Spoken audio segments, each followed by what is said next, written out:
Hello! In the last lesson we looked into the convolutional operation of a convolutional neural network. In this lesson, let's look at an intuitive example to better understand the purpose of convolutions. Ultimately, what we want to do is pass in a letter or a digit into the convolutional neural network, and the network will determine that this image best corresponds to the number 2. No matter how the number 2 is written, all of them have common features that, in a way, are identifiable by the neural network. What convolutional neural networks will do is analyze images feature by feature. By breaking the images down into parts, it can then start to find similarities between the image itself and the class that it should be classified in. To best illustrate how this will be achieved, a standard example is to pass in the letter X, since it contains very simple features. We have an X-like feature in the middle, and on the extremities, 4 diagonals, 2 slanted downwards, and 2 of them slanted upwards. This right here is the pixel representation of the image X, and will denote all the white pixels as 1, and all the black pixels as -1. In total, we've got 3 different features. We have an X-like feature in the middle, a / feature in these 2 extremities, and a / feature on these extremities. Since both of these features are similar, we're enabling the network to learn a single filter for this feature. No matter where it appears in the image, this goes back to the concept of shared weights. And the same scenario occurs for these 2 extremities.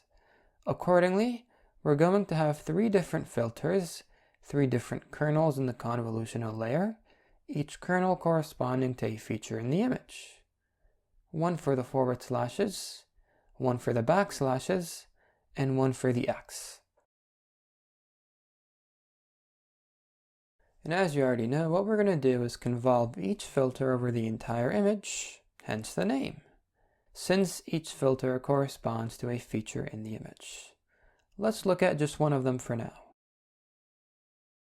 What we're doing is lining up the kernel in some image patch, and we're basically checking if it matches that specific piece of the image. And once again, we do that by multiplying each pixel in the image by the corresponding kernel value and add them up, in this case resulting in a value of 9. We then divide by the number of pixels equaling 1, and place the resulting value in the feature map. What this signifies is when we placed our kernel on this region of the image, it resulted in a match of 1. If we place our kernel in the bottom right, which has the same feature as the other one, you can go ahead and do the math on your own, and you'll see that it also results in a match of 1. If we place the kernel in the middle, it results in a lower match of 0.55. By looking at this, it should be somewhat clear to you how this kernel is in a way acting as a filter that assigns the higher match to the parts of the image that it is most similar to. By convolving the kernel over the entire image, you'd end up with the following feature map. By doing so, what we're actually doing is checking how well that feature matches that specific piece in the image. The values of 1 in the feature map correspond to locations in the image which perfectly match the feature that we're convolving. And it's very clear that in this feature map, the higher the number, then in that specific location, the more similar that image is to our feature of interest. And all the high numbers, 1 and 0.77, are all along the diagonal of the image. That being said, it's very important to notice that the / feature in our original image is preserved in the corresponding feature map. If we think of the numbers in the feature map in terms of pixel intensities, where the closer the number is to 1, the brighter the pixel, otherwise the darker it is evident that you would have a diagonal of bright pixels over here and another diagonal of bright pixels here, retaining the general feature of interest. If we repeat this for the / feature, convolving the filter over the entire image, we get the following feature map. In this case, notice that all the high numbers like 0.77 and 1, representing locations in the image which best correspond to the feature of interest, are along the opposite diagonal of the image. What about this feature, the x? Where would you assume we would obtain the highest value? Given the kernel values that we're working with respect to the image, we can assume, obviously in the middle, right? Let's try it out. By convolving this kernel over the entire image, we get the following feature map.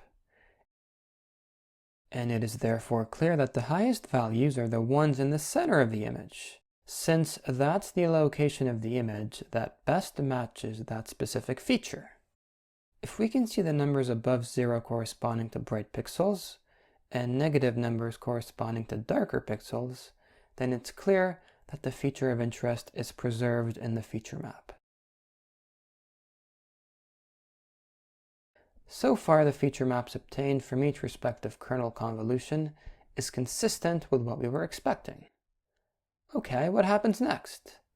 Well, recall that now we simply stack them up along the depth dimension to form the full output volume from the convolutional layer. That is, by passing our original input image through the convolutional layer, this layer containing 3 different kernels, these 3 filters, which correspond to 3 different features of the input image, all 3 of them are convolved through the entire image, each one producing a filtered image that's consistent with the feature of interest, in total outputting a stack of filtered images. The more filters we have, the more filtered images we get, which simply improves the accuracy as to how well we're able to pinpoint specific features in the image. And now after processing the image, just like regular neural networks, we still need to make use of an activation function. So what we'll do is apply the ReLU function onto our filtered images to account for real-world nonlinearity. It does so by converting all the negative values in the image to 0. I hope you've developed a better idea of how kernel convolution works.